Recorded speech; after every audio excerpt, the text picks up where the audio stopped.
ஒருங்கிணைந்த பள்ளி கல்வி திட்டத்தின் சமகர சிக்ஷா கீழ் பல்வேறு மாணவர் நலன் சார்ந்த திட்டங்களை கடந்த 7 ஆண்டுகளாக மாநில அரசு சிறப்புடன் செயல்படுத்தி வருகிறது.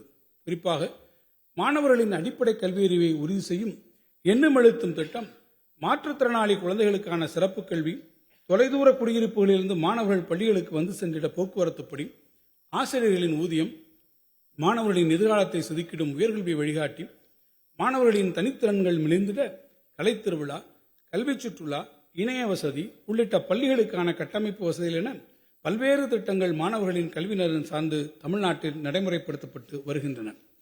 எனினும் இந்த ஆண்டு மும்மொழிக் கொள்கையை உள்ளடக்கிய ஒன்றிய அரசின் புதிய கல்விக் கொள்கையினை தமிழ்நாடு ஏற்றுக்கொள்ளாததால் ஏற்கனவே ஒப்புதல் வழங்கிய நிலையிலும் 2152 கோடி ரூபாயை ஒன்றிய அரசு தமிழ்நாட்டிற்கு விடுவிக்காமல் வஞ்சித்துள்ளது என்பதை இம்மாமன்ற உறுப்பினர்கள் நன்கு அறிவார்கள்.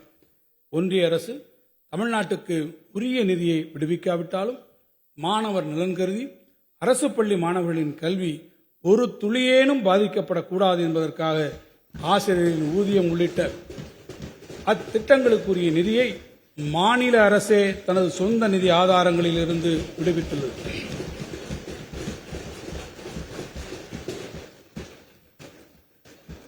நெருக்கடியான இந்த சூழ்நிலையிலும் 2000 கோடி ரூபாய் நிதியினை இழந்தாலும் இருமொழிக் கொள்கையினை விட்டுத்தர மாட்டோம் என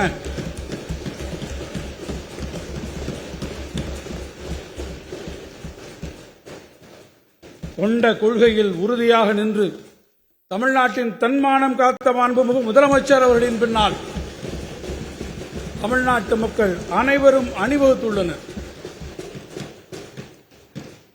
எத்தனை தடைகள் எதிர்வரினும் மன உறுதியோடு நம்மை வழிநடத்தும் மாண்புமிகு முதலமைச்சர் அவர்களுக்கு ஆதரவாய் திரண்டிருக்கும்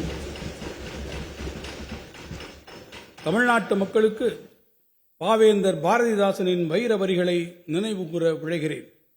தமிழருக்கு தொண்டு செய்யும் தமிழனுக்கு தடை செய்யும் நெடுங்குன்றும் தூளாய் போகும்.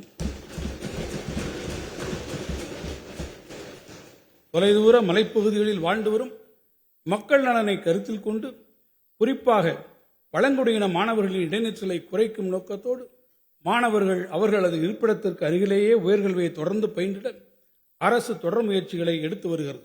அந்த வகையில் தருமபுரி மாவட்டம் பாப்பிரெட்டிப்பட்டி, ஈரோடு மாவட்டம் சத்தியமங்கலம் மற்றும் தாளவாடி, கள்ளக்குறிச்சி மாவட்டம் சின்னசேலம் மற்றும் கல்வராயன்மலை, கிருஷ்ணகிரி மாவட்டம் தளி, நீலகிரி மாவட்டம் கோத்தகிரி மற்றும் திருவண்ணாமலை மாவட்டம் ஜவ்வாதுமலை உள்ளிட்ட இடங்களில் உள்ள தொலைதூர மலைப்பகுதிகளில் அமைந்துள்ள 14 உயர்நிலைப் பள்ளிகள் மேல்நிலைப் பள்ளிகளாக தரம் உயர்த்தப்படும்.